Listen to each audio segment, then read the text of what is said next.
Scan for Sovi and straight A's only. Let's go! To choose the correct graph of f prime, use how f's monotonicity determines the sign of its derivative.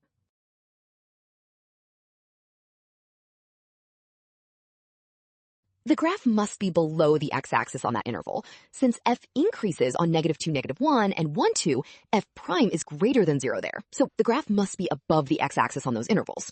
A matches. This sign pattern, exactly. B is wrong because its sign changes at x equals 0 instead of x equals -1 and x equals 1. C is wrong because asymptotes at x equals -1 and x equals 1 would make f not differentiable.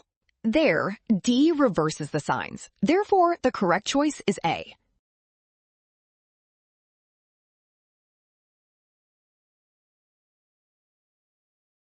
Great job working through that. Remember to check each step and watch for sign errors. Practice more with Sovi to master this topic.